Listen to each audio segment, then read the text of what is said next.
Allah malaikatahu yusholluna 'alan nabi. Sesungguhnya Allah bersolawat kepada dan malaikat kepada Nabi. Berarti yang kita lakukan, lalu Allah juga lakukan. Bahkan Allah lebih dulu melakukan adalah solawat. Maka boleh disebut zikir azali, zikir qadim. Allah qadim nggak? Qadim. Salah satunya adalah solawat ala Nabi.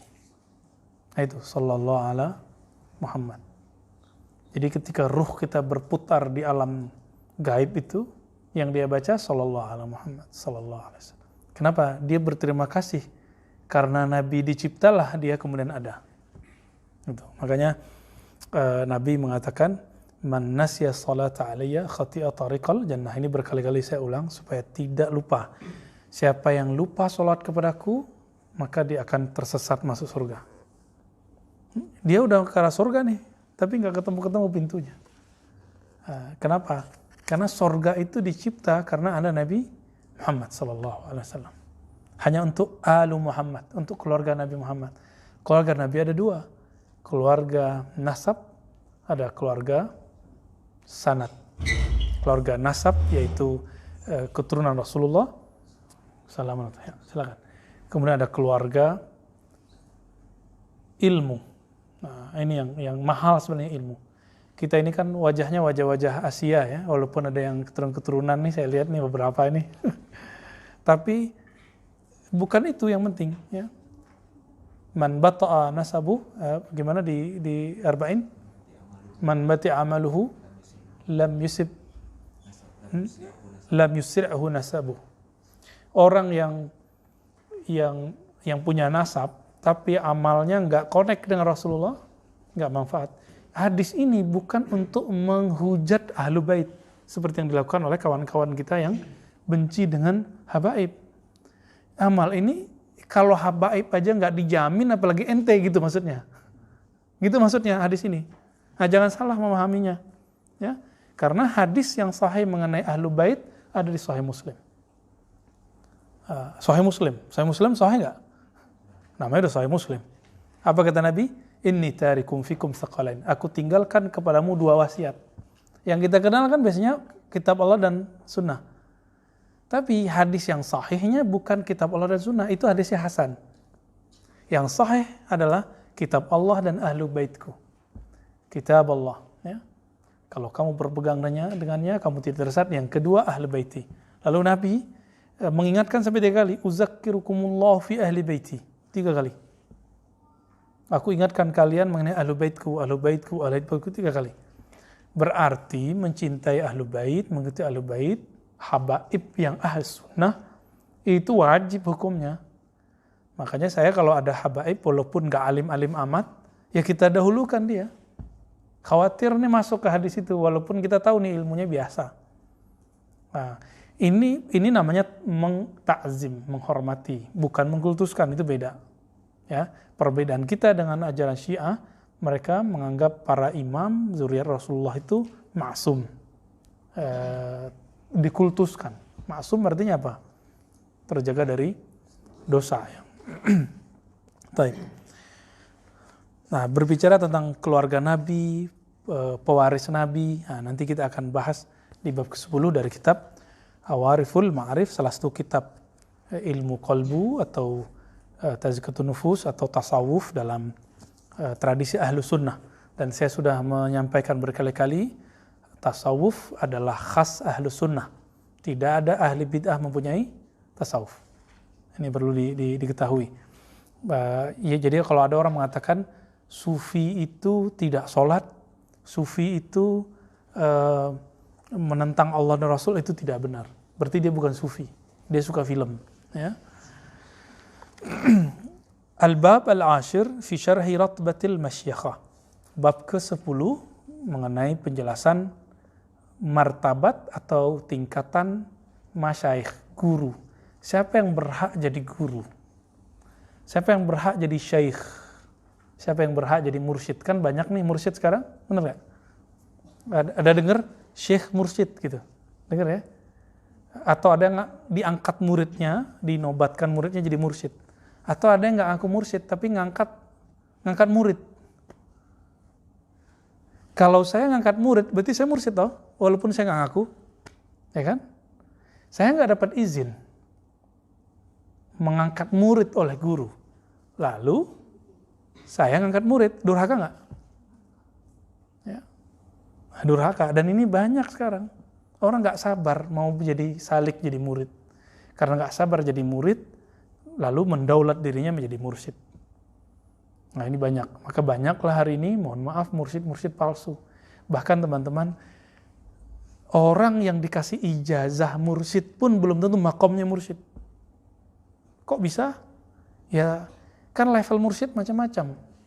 Yang disebutkan dalam kitab ini, inilah mursyid hakiki. Yang kita sebut dalam istilah al-kamil mukammil. Mursyid yang perfect, yang ideal. Bukan berarti mursyid yang sempurna, enggak. Tapi mursyid yang ideal itu, ini yang dibahas di sini.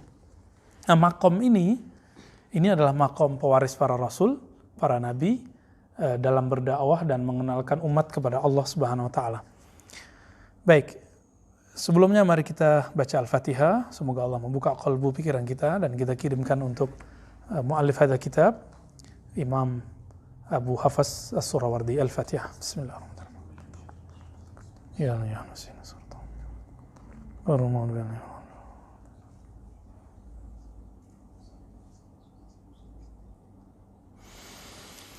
Amin. Qala al-Imam Abu Hafs As-Surawardi bisanadina al-muttasil ilaihi, dengan sanad kita yang bersambung kepadanya, beliau berkata, warada fil khabar an Rasulillah sallallahu alaihi wasallam. Terdapat sebuah riwayat dari Rasulullah sallallahu alaihi wasallam. Ini agak nggak biasa, beliau biasanya menyebutkan satu hadis lengkap dengan sanadnya sampai ke Nabi. Tapi di bab ini pembukaannya tidak. Sepertinya beliau lagi ada maksud. Ya, maksudnya saya lagi nggak menggunakan riwayat sanad, tapi lagi ngambil maknanya langsung. Karena kalau pakai sanad nanti membuat buyar isinya. Apa hadisnya? Walladzi nafsu Muhammadin biyadih, demi zat Nabi Muhammad yang dalam kekuasaannya, genggamannya, la in syi'tum la uqsimanna lakum, ya. Jika kamu mau, aku akan bersumpah terhadap kalian. Nabi lagi mau sumpah nih. Apa sumpah Nabi? Inna ahabba ibadillahi ta'ala, sesungguhnya hamba Allah yang paling Allah cintai. Kalau paling dicintai wali itu bukan? Wali itu bukan? Wali. Alladzina yuhabbibunallaha ila ibadih, yaitu hamba-hamba Allah yang mengajak hamba Allah yang lain untuk mengenal dan mencintai Allah. Itu hamba Allah yang paling dicintai. Gitu. Kita balik ya. Kebalik lafaz hadisnya. Alladzina yuhabbibunallaha ila ibadihi wa yuhabbibuna ibadallahi ila Allah. Yang meminta Allah agar mencintai hambanya, agar memaafkan hambanya, agar mengampuni murid-muridnya, umat semua. Nah ini hari ini udah doain orang lain belum? Nah, itu maksudnya. Udah doain belum? Berarti antum belum dapat tuh jatuh cintanya Allah. Ya, hari ini sudah kirim Fatihah belum untuk umat? Untuk sahabat. Gitu. Jadi kalau mau tahu cari waliullah tuh paling cemas dengan nasib umat. Dia nggak hanya cemas dengan nasibnya sendiri, dia mencemaskan nasib umat, terutama murid-muridnya, sahabat-sahabatnya, teman-temannya, keluarganya, orang di kampungnya, di negaranya, apalagi yang seiman dengannya. Umum manusia aja dia khawatirkan, apalagi umat yang beriman. Ya. Nah ini baru satu. Yang kedua, yuhabbibuna ibadallah ilallah, yang mengenalkan Allah dan mengajarkan bagaimana mencintai Allah kepada makhluk-makhluk, kepada hamba-hambanya. Itu yang lafaz pertama tadi. Dan yang ketiga, wayamshuna 'alal ardi bin nasiha, mereka jalan di muka bumi dengan nasihat. Apa arti nasihat dalam bahasa Arab? Tulus. Tulus itu beragam. Kepada Allah dengan tauhid yang benar. Kemudian kepada kitab Allah, mengikuti kitab Allah, terhadap nabi dengan taat kepada nabi, kepada para pemimpin dengan cara mentaati mereka dalam hal yang tidak maksiat, dan umat Islam dengan cara membimbing mereka. Nah, itu an-nasihah. Jadi nasihat itu hanya boleh disebut nasihat jika ada tulus. Jadi antum kalau belum tulus ngajar orang, belum menasihati namanya. Ini saya nih mau mengkritik suatu kelompok, tapi ingin menjatuhkan dia, berarti saya belum tulus. Gitu. Saya misalnya nih ingin ngeritik salafi, niatnya mau jatuhin salafi, maka saya belum memberi nasihat kepadanya, karena belum tulus. Kata Imam Sya'rani, jika engkau belum berniat agar rahmat Allah sampai kepada lawanmu, maka berhentilah berdebat. Jangan gak usah dakwah deh gitu. Berarti dia belum kenal Allah, dia belum cinta Allah. Nah, gimana dia mau melakukan itu? Baik. Apa kata beliau? Ini hadis setelah kita teliti, takhrij, riwayat Imam Ibnu Abid Dunya. Pernah dengar? Ya, kalau ahli hadis ini anak Darussunnah pada ngerti nih. Ya. Ibnu Abid Dunya. Imam Dunya ini punya kitab, kalau Imam Bukhari Muslim punya kitab Jami'. Jami' ini kumpulan-kumpulan besar, banyak tema di dalamnya. Kalau Ibnu Abid Dunya mempunyai kitab-kitab ajza, tematik, satu tema. Aulia, zuhud, al-maut, ziaratul kubur misalnya. Nah, itu Imam Ibnu Abid Dunya. Dan perlu diketahui, Imam Al-Ghazali rahmatullah alaih menulis Ihya Ulumuddin. Kalau ada hadis yang tidak bisa kita temui di hadis yang lain, kebanyakan ada di ajza Ibnu Abid Dunya. Dan itu sudah dicek. Maka penelitian terakhir dari beberapa syekh dan beberapa ahli hadis, peneliti hadis, ternyata hampir semua hadis dalam Ihya Ulumuddin itu ada sumbernya. Kecuali cuma 20-an sampai 50-an. Semuanya ada sumbernya. Masalah kualitasnya nanti. Jadi beliau baca kitab hadis, bayangkan. Orang kan ngejek Imam Ghazali nih. Bahkan mengatakan ada kemarin penceramah dari Indonesia di YouTube mengatakan bakar aja tuh kitabnya gitu ya. Boleh dibakar gitu. Sebenarnya dia menukil kalam orang, kemudian dia kalamkan sendiri. Dan itu tidak boleh ya. Nauzubillah min dzalik. Bahkan pendahulunya Ibnul Jauzi mengkritik Al-Ghazali tapi juga memujinya. Bahkan mengikhtisar kitabnya. Mukhtasar Minhajul Qasidin yang sekarang dipakai oleh teman-teman salafi untuk kitab Tazkiyatun Nufusnya yang setelah diikhtisar oleh Ibnu Qudamah. Jadi coba lihat, Ghazali, Ihya Ulumuddin diikhtisar oleh Ibnul Jauzi. Apa nama kitabnya? Mukhtasar Minhajul Qasidin. Minhajul Qasidin. Minhajul Qasidin diikhtisar oleh Ibnu Qudamah. Kitab ikhtisar inilah yang sudah diterjemahkan di mana-mana dan dipakai dalam majelis Tazkiyatun Nufus sahabat-sahabat kita salafi. Ya, saya bersyukur juga sih. Ya nggak apa-apa toh. Ya, semoga ini jalan supaya kolbu kita, kolbu mereka lembut, gitu. Tapi sudah banyak yang dikurangi dalam kitab itu. Nah, ini yang perlu kita ketahui. Cuma bagusnya riwayat hadis yang menurut Ibnu Jauzi bermasalah sudah dibuang. Ya. Taib.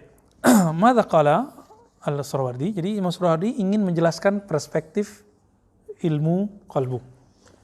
Apa kata beliau? وهذا الذي ذكره رسول الله صلى الله عليه وسلم هو رتبة المشيخة والدعوة إلى الله تعالى. Yang Nabi katakan tentang orang yang paling dicintai oleh Allah adalah orang yang meminta Allah supaya mencintai hambanya dan mengajak hamba agar mencintai Allah, lalu berjalan ke bumi dengan penuh ketulusan, nasihat. 3 karakter ini adalah karakter yang dipunyai oleh orang yang menaiki makom masyakhah, syekh mursyid, wa da'wah ilallah, da'i kepada Allah SWT. Inilah makomnya Al-Habib Umar. Inilah makomnya muridnya beliau, adik kelasnya Al-Habib Ali ya, Al-Jufri. Inilah makomnya Syekh Ali Jum'ah, makomnya Syekh Ahmad Thayyib ya. Walaupun mereka tidak disebut mursyid misalnya, kayak Syekh Ali Al-Jufri kan tidak menyebut dirinya, Al-Habib Al-Jufri nggak menyebut diri mursyid. Ya. Syekh Ahmad Thayyib nggak menyebut dirinya mursyid, tapi beliau mencintai umat. ya, walaupun ada kritik-kritik dari beliau. Di Indonesia banyak, ya, sangat banyak orang-orang yang dapat makom ini. Namun ada yang mastur, tertutup, ada yang masyhur. Nah, kebanyakan mereka mastur. Orang-orang yang mendoakan kita di saat kita lupa mereka, bahkan kita nggak mendoakan mereka, itu mereka mendoakan kita. Nah, ini yang saya katakan tadi. Karakternya apa tadi? 3. Coba antum punya nggak? Minta kepada Allah supaya Allah mengampunkan, merahmati makhluk. Yang kedua, ngajak makhluk untuk kenal kepada Allah, cinta kepada Allah. Yang ketiga, tulus. Tuh, 3 tuh. Jebol 1, coret. Ya, coret. Maka ada orang yang dulu diangkat jadi mursyid, lalu kemudian dia nggak tulus, coret dia terhapus namanya dari daftar ini, daftar orang yang dicintai oleh Allah. Mungkin di kalangan makhluk masih dianggap mursyid, syekh, ulama, tapi di sisi Allah bukan lagi. Nah, itulah rahasia kenapa ulama kita sering kirim Fatihah. Jadi kirim Fatihah itu bukanlah bid'ah. Kirim Fatihah itu bagian dari mencintai makhluk atau meminta Allah agar memaafkan makhluk. Lianna syekh yuhabbibullah ila ibadihi haqiqatan. Kenapa? Karena syekh itu yuhabbibullah ila ibadihi haqiqatan. Meminta kepada Allah agar mengampuni, menyayangi makhluknya, itu hakiki, nggak main-main, nggak buat-buat. Ya, diam di rumahnya, di khalwatnya, di kamarnya, dalam sunyinya, itu dia mendoakan makhluk, mendoakan murid-muridnya, sahabat-sahabatnya, bahkan umat manusia semua. Apalagi COVID begini nih, mereka paling kencang doanya. Tapi ingat, doa mereka bukan ya Allah batalkan takdirmu, angkat COVID. Enggak, mereka nggak berani ngomong gitu. Mereka hanya berani mengatakan, ya Allah jaga umat, selamatkan umat. Coba lihat doa Nabi Khidir yang dinukil oleh para imam sampai ke Imam Syafi'i. Dinukil oleh Imam Suyuti. Apa itu? Allah marham umat Muhammad. Ya Allah rahmati umat Muhammad. Apalagi? Allahumma aslih umat Muhammad. Ya Allah perbaiki kerusakan umat Muhammad. Apalagi? Allah majbur umat Muhammad. Ya Allah bantu umat Muhammad. Atau unsur umat Muhammad. Mau dia apapun alirannya, mau dia salafi, mau dia asy'ari, mau dia pejabat, mau dia bukan pejabat, ya politisi, nggak politisi, mau dia kiai, murid, yang penting dia umat Muhammad. Nah gitu. Berarti orang ini nyimpen kebencian nggak di kolbunya. Nah, maka dikatakan oleh para imam kita, siapa yang baca doa ini pagi sore, maka dia diangkat jadi wali abdal. Itu wali tinggi loh. Itu wali paling tinggi untuk di bawah kutub. Di bawah kutub paling tinggi itu abdal. Kenapa? Di hatinya nggak ada kebencian. Nah teman-teman, di hati kita ada kebencian nggak ke orang? Benci ke lawan aliran, benci ke orang-orang yang beda di organisasi, di tempat bekerja, tetangga, itu bukan wali. Nyimpan benci nggak wali? Wali itu kalau benci, kalau disuruh benci oleh Allah. Kalau Allah nggak suruh benci, dia nggak mau benci. Itu sebabnya wali-wali Allah mewarisi sifat Nabi SAW. Nabi Muhammad ketika dilempar, balas ngelempar nggak? Ketika diejek, balas ngejek nggak? Nah, inilah yang Al-Habib Al-Hakiki. Siapa yang disebut Habib Hakiki? Yang kalau dia dihujat, dia nggak balas menghujat. Dan saya melihat itu ada pada Habib Umar, Habib Al-Jufri. Tapi sebening-bening Habib Umar nggak pernah jelek-jelekin siapapun, itu beliau dihujat orang. Ya kan? Aneh gak tuh? Baik. Waratbatul masyakhah min ala rutabi min ala ratbi ya, atau rutabi fi tariqis sufiyah. Tingkatan masyakhah itu, syekh mursyid adalah tingkatan tertinggi dalam strata tarekat sufi. Nah, jadi teman-teman, kalau kita belajar fikih, ada yang paling tinggi namanya mujtahid. Masih ingat? Di bawah mujtahid ada tingkat-tingkatnya. Mujtahid mutlak, mujtahid apa lagi? Muqayyad, mujtahid apa lagi? Mujtahid mazhab, mufti, gitu ya. Terus baru muqallid di bawah. Itu istilah muqallid itu kalau di dalam tarekat sufi disebut murid.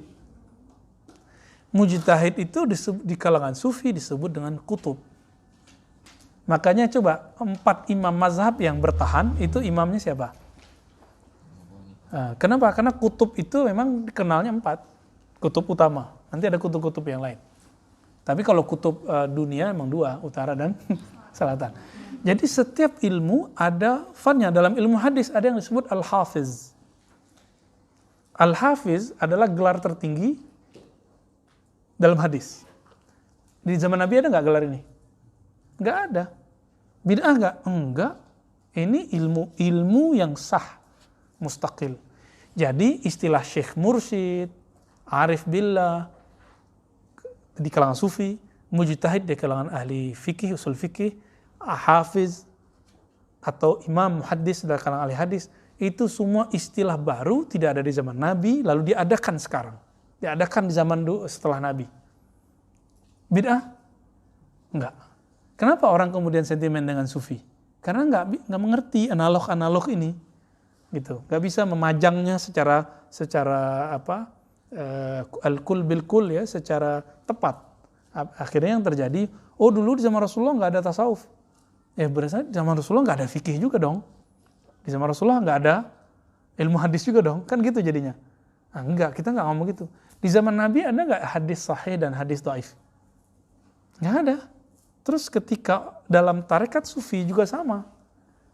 Ada ma'rifat yang sahih, ada ma'rifat yang batil. Ada sama. Rawi yang dhaif, ada rawi yang sahih. Di kalangan sufi ada syekh yang kamil, ada syekh yang ghairu kamil. Artinya sama. Syekh yang bagus, syekh yang tidak bagus. Jadi sebagaimana dalam ilmu hadis rawi biasa dikritik, maka jangan heran kalau ada ahli sufi dikritik, itu biasa aja. Dalam fikih biasa nggak kritik mengkritik? Biasa, gitu. Jadi jangan lagi kaget dengan ikhtilafat, perbedaan-perbedaan itu. Taib. Namun teman-teman, apa yang ajib dari penjelasan hadis ini? Beliau mengatakan, mujtahid ke dalam usul fikih, hafiz, kalau dalam tradisi ahli tasawuf, masyakhah, syekh mursyid. Ini adalah niyabah, ya, fi tariqis sufiyah wa niyabatut nubuwah, ya, dan niyabah mewakilkan kenabian fi du'a ilallah, ya. Ratbatil masyakhah itu adalah tingkatan tertinggi dalam sufi dan mereka adalah pewaris atau wakil Rasulullah di zaman ini. Jika di kalangan penghafal, jadi ahli hadis, imam ahli hadis sebagai naibnya, wakilnya Nabi, di kalangan ahli hukum mujtahid, di kalangan ahli tasawuf, syekh mursyid. Gitu ya. Kenapa harus begitu? Karena ahli fikih tidak menyentuh persoalan kolbu, benar nggak? Ada nggak pembahasan di rukun 13 yang kita pelajari di mazhab Syafi'i, bab khusyuk? Bab bagaimana cara menikmati bacaan, ada nggak? Nggak ada. Ya. Adakah dalam ilmu akidah, ilmu kalam, cara mentalkinkan zikir? Nggak ada. Adakah di kalangan ahli hadis cara mendamaikan 2 hadis yang bentrok? Satu hadis mengatakan boleh, satu hadis mengatakan tidak boleh. Nggak ada. Itu adanya di fikih. Lalu praktek secara kamilnya itu ada di kalangan sufi. Taib. Fa amma wajhu kauni syekh yuhabbibullaha ila ibadihi fa lana syekh yasluku bil murid tariqal iktida bi Rasulillah. Kenapa para syekh mursyid yang hakiki itu boleh disebut wakilnya Rasulullah? Karena dia membimbing murid, yasluku bil murid, membimbing murid untuk apa? Tariqal iktida bi Rasulillah. Cara mengikuti Nabi mulai dari adab yang kecil sampai kepada adab rohani. Gitu. Nabi itu zikir bergetar. Teman-teman ini berzikir nggak bergetar, berarti belum dapat tekniknya. Teknik ini yang punya nggak ahli fikih, nggak ada ahli fikih punya. Siapa yang punya? Ahli sufi. Berarti sufi itu ahli bid'ah nggak? Gitu. Ya enggak. Justru mereka menyimpan beberapa sunnah yang tidak dipegang oleh ahli yang lain. Gitu. Sebagaimana tidak semua sufi mengerti hadis, begitu juga tidak semua ahli hadis mengerti sufi. Sebagaimana tidak semua ahli fikih mengerti tasawuf, begitu juga tidak semua sufi mengerti ilmu fikih. Udah begitu aja. Namun kalau ada yang mengerti semua, wah ini namanya mujtahid mutlak udah. Dan itu saya belum ketemu di zaman ini. Ya. Ada, udah sampai ke derajat hampir mujtahid nih kata Syekh Wahbah Zuhaili. Siapa namanya? Yusuf Al-Qaradawi. Tapi beliau dalam bab politik cacat. Karena beliau hancur tuh Libya. Karena fatwa beliau, Imam Syekh Al-Buti dibunuh. Gitu ulama kita kemudian mengaitkannya. Karena beliau mengatakan bunuh Qaddafi. Ya. Boleh memerangi ulama-ulama pemerintah. Itu. Siapa ulama pemerintah di Suriah? Yang dikatakan pemerintah di situ adalah Al-Buti, ulama pemerintah. Akhirnya orang bunuh Al-Buti. Padahal Syekh Al-Buti tidak menerima satu apa di sana? Lira apa, Pak? Lira ya. 1 lira pun kata anak beliau. Kita ketemu dengan anak beliau dan saya berguru mazhab Syafi'i ke beliau.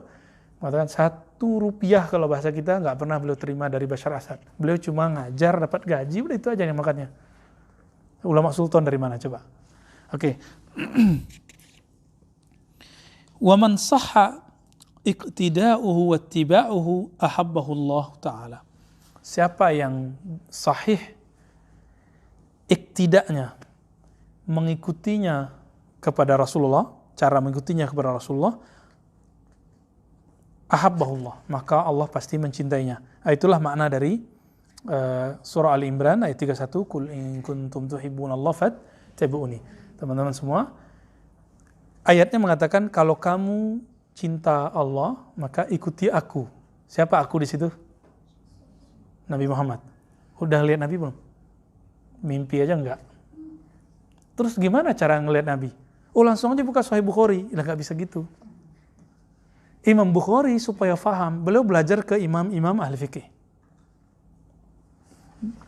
Imam Ahmad beberapa tahun diam, kalau ketemu hadis enggak diamalin. Bingung, karena hadis A bertentangan dengan hadis B. Sampai datang Imam Syafi'i ila Baghdad, lalu beliau belajar beberapa bulan dengan Imam Syafi'i. Tapi Imam Ahmad cuma beberapa bulan, jangan langsung jadi mujtahid mutlak. Kita udah bertahun-tahun, ya mujtahid nggak jelas ya. Mujtahid gadungan. Ciri-ciri mujtahid gadungan apa? Menyalahkan orang cuma karena berbeda.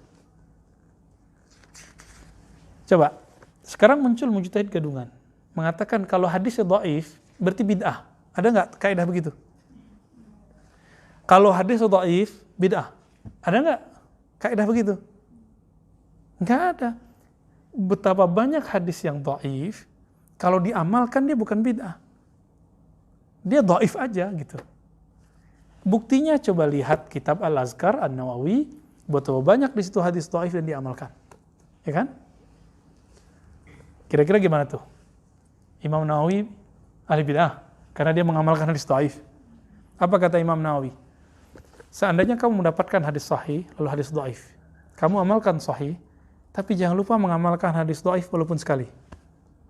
Siapa tahu hadisnya sahih, cuma kamu nggak tahu kalau itu sahih, gitu.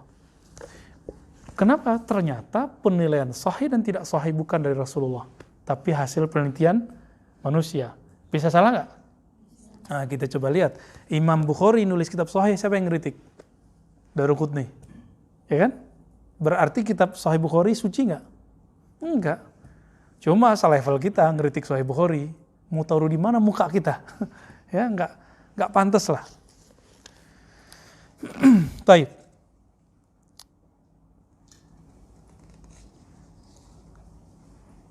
Apa kata beliau? Wa wajhu kaunihi yuhabbibu ibadallah ta'ala ilaih. Nah, kriteria atau ciri-ciri kenapa seorang mursyid itu dicintai oleh Allah, seorang kiai, seorang habib, seorang ustadz dicintai oleh Allah, ini coba dilihat. Annahu yasluku bil murid tariqat tazkiyah. Dia membimbing murid untuk melakukan tazkiyah. Apa arti tazkiyah? Penyucian jiwa. Jadi tazkiyatun nufus hanya salah satu bab dalam tasawuf. Jadi kalau ada teman-teman kita, sahabat-sahabat kita salafi mengatakan tidak ada tasawuf yang ada tazkiyatun nufus, maka hanya sepersekian bab dari tasawuf. Kira-kira begitu. Ya. Jadi mereka bertasawuf nggak sebenarnya? Iya, cuma malu aja bilang tasawuf. Karena udah keburu membid'ahkan sufi, menganggap sufi zindiq. Wa idza tazakkatin nafsu in jallat mir'atul qalb. Nah, teman-teman, apabila cerminan kolbu, jadi kolbu itu ibarat cermin, dia bersih, maka apa yang di depannya, apa yang ada di sekitarnya terlihat nggak di dalam. Jadi kolbu itu kayak cermin cembung. Apa aja yang sekitar itu kelihatan. Itu sebabnya semakin bening, saya bisa menembus hati orang, gitu misalnya. Contoh, seperti saya kalau mengerti bahasa Arab, bahasa Inggris, saya tahu nih bahasa orang ini benar atau enggak. Kok bisa tahu? Ya karena sudah terasah, terlatih. Maka seorang mursyid itu kolbunya kalau diasah tiap hari, dia ketemu antum sekali begini sudah langsung bisa merasakan. Oh ini orang rajin nih, ini kurang rajin, ini rajinnya mut-mutan. Itu langsung kerasa itu, ketemu apalagi salaman tuh langsung getarannya ada. Ya. Kan wasfahu, bersalamanlah kamu, kan begitu di dalam Al-Qur'an. Karena salaman itu bisa menetralkan tapi juga bisa jadi awal dari jadi juri. Maka salah satu pengobatan kan dengan salaman, dengan sentuhan gitu. Ya. Tapi bukan berarti itu dia mengerti alam gaib, enggak. Karena kolbu bukanlah gaib. Kolbu bukanlah alamul ghuyub. Dia cuma antara alam gaib dengan alam nyata. Alam nyata dalam bahasa kitab ini disebut alamul malak. Jadi alam itu ada alam nyata, ada alam barzakh, nah, antara itu lalu ada alam baru alam gaib, ya, jabarut, malakut. Ya, kita mundurin isya, ngamalin hadis menakhir salat isya sebentar ya. Dan ini nggak boleh disalahartikan, salah gunakan ini. Kalau kolbu udah bening, ya jangan coba-coba jadi juri. Ya. Jangan coba disorot-sorot tuh hati orang, jangan. Nggak boleh. Itu nggak boleh. Kalau lawan jenis bisa pelet jadinya. Ya, nah itu bahayanya. Nanti dia bukan jadi mursyid, jadi sahir, kahin. Jadi tukang pelet. Yang ada apa? Dia memelet Allah gitu. Supaya Allah mau mencintai makhluk, itu yang ada. Jadi pelet hakiki adalah mursyid yang meminta Allah supaya mencintai makhluk, ngajak makhluk supaya cinta kepada, bukan ngajarin orang cinta dia, nggak benar. Enggak, itu otomatis ke bawah. Oke, tadi saya nanya, kita ketemu Nabi enggak? Maka kalau disebut fattabi'uni, ikutilah aku. Nabi Muhammad jaraknya dengan kita berapa abad? 15, 1400 kan sekarang? 15 abad. Mungkin enggak langsung mengikuti Nabi? Pakai video sifat sholat Nabi, Ustaz? Enggak bisa, kenapa? Cara sholat itu harus dipelajari pergerakan per huruf dari orang yang dia belajar ke orang sebelumnya, orang itu belajar ke orang sebelumnya sampai ke Nabi. Ini disebut dengan as-sanad bil fi'li. Sanad bil fi'li atau al-musalsal bil fi'li. Musalsal amal itu musalsal terbesar di dunia setelah Al-Qur'an. Jadi ada Al-Qur'an itu per hurufnya sama kayak Nabi. Tahu dari mana? Coba. Karena ada sanad guru. Antum mau kemana aja negerinya Quran kita sama, kecuali qiraatnya berbeda. Gitu. Kalau garansi Quran saya benar karena saya punya guru ahli qiraat, maka garansi sholat saya benar, saya punya ahli guru fikih, guru TPA dulu, bahwa dia sholat dari gurunya. Gurunya sholat dari gurunya. Jadi jangan lagi ngomong gini, ternyata sholat ala kampung kita salah, Tat. Gitu ya, kan ada yang ngomong gitu. Loh kenapa? Oh yang sahih tuh videonya sifat sholat Nabi. Loh, sifat sholat Nabi itu adalah kompilasi Syekh Albani, versi Albani. Belum tentu benar. Coba dicek. Banyak ngacoknya. Ya. Nah, tangan naik turun duluan mana, itu juga udah kacau di situ. Ya. Tapi itu usaha Syekh Albani. Ya sudah. Kenapa? Karena dia nggak melihat orang, dia melihat teks. Akhirnya dia mengatakan penyebut Sayyidina itu bid'ah. Debatlah beliau ini dengan Syekh Al-Ghumari. Debat panas itu. Begitulah sampai akhir nantinya. Karena kita tidak bisa melihat Nabi, maka lihatlah orang yang mewarisi ilmu Nabi. Jadi sebenarnya guru-guru antum dulu di kampung itu pewaris Nabi, tapi dalam ilmu yang sedikit itu. Cukup nggak? Cukup. Maka mau sehebat apapun yang ngajinya sekarang, tetap aja cara sholatnya kayak guru TPA-nya dulu. Ya, bener nggak? Mau dijadiin aliran apa, nanti alam bawah sadarnya begitu. Jadi teman saya itu ada sholat tangannya begini terus, gitu ya. Tapi ketika kita ajak ngobrol, asik ngobrol, terus jam sholat datang, dia lupa kalau dia udah beraliran baru, tangannya turun lagi. Terus kenapa? Ya kenapa? Karena dia udah dari alam bawah sadarnya sholat seperti itu. Dan itu nggak salah kok. Kalau mau tangannya begini boleh nggak? Ya boleh-boleh juga. Cuma guru kami Syekh Taufik setelah mempelajari fikih Syafi'i itu melarang. Apa kata beliau? La taf'al mislah haula. Jangan lakukan seperti itu. Karena Imam Muslim dalam Sahih Muslim menyebutkan antara dada dan perut. Ini contohnya. Kalau nggak punya guru susah. Kalau belajar pakai video, mungkin sebulan baru ngerti. Tapi kalau pakai guru, ketemu 20 menit selesai. Ya kan? Nah, ini hebatnya. Berguru itu bisa memendekkan waktu yang panjang, mengefektifkan waktu. Taib.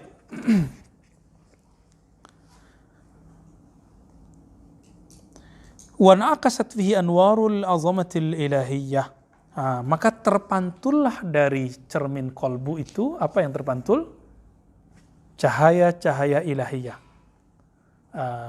Maksudnya gini, semakin sering orang itu menyebut nama kekasihnya, nanti kalau alam bawah sadarnya itu menulis nama dia plus nama gitu. Tapi dia itu sering nyebut nama Nabi, maka yang sering dia coret-coret Muhammad. Yang sering dia omongkan Muhammad. Kalau dia itu cinta kepada Allah, ciri-ciri orang cinta, kata-kata lirih yang keluar dari alam bawah sadarnya adalah Allah. Al-mar'u ma'aman ahabba. Inilah yang dikatakan dalam hadis Sahih Bukhari. Seseorang itu akan selalu bersama dengan siapa yang dia cintai. Kalau benar nih, kolbunya kita itu cinta Allah, pasti yang diomongkan Allah. Sakit Allah, senang Allah. Gitu. Udah gitu belum? Ngaji itu lebih banyak mengingatkan kepada Allah daripada nyalahkan hamba-hamba Allah. Gitu. Itu lebih banyak, dominan ya. Walaha fihi jamalut tauhid, maka akan terpancar padanya keindahan tauhid. Tauhid itu indah loh ya. Tauhid itu mencintai Allah tanpa menyekutukannya. Dan itu indah. Ini teman-teman, kalau pernah mengalami dulu di masa muda-muda kali ya, atau sekarang, jatuh cinta kepada dua orang sekaligus itu ribet. Taib. Wan jazabat ahdaqul basirati ila mutala'ati anwari jalalil qidami wa ru'yatil kalamil azali. Maka ketariklah itu ya. Hadak itu mata ya. Mata ini disebut hadak. Kalau dalam hati, ini bahasa analog. Maka pandangan mata basirah akan menembus, akan ketarik ila mutala'ati anwari jalalil qidam. Akan lebih tertarik memandang keagungan Allah yang maha qadim. Wa ru'yatil kamalil azali. Lalu melihat Allah yang maha sempurna dan azali. Jujur, kalau kita senang seseorang, pengen ketemu gak sama orangnya? Ya. Senang kan bertahap. Senang karena apa? Senang berteman. Kalau senang berteman, sehari aja nggak ngobrol sama dia nggak seru. Seneng cinta, beda lagi kan? Kalau nggak ditanyain ngapain hari ini deh, mas, miss, mus, kayaknya nggak seru gitu. Itu sama. Maka Nabi SAW itu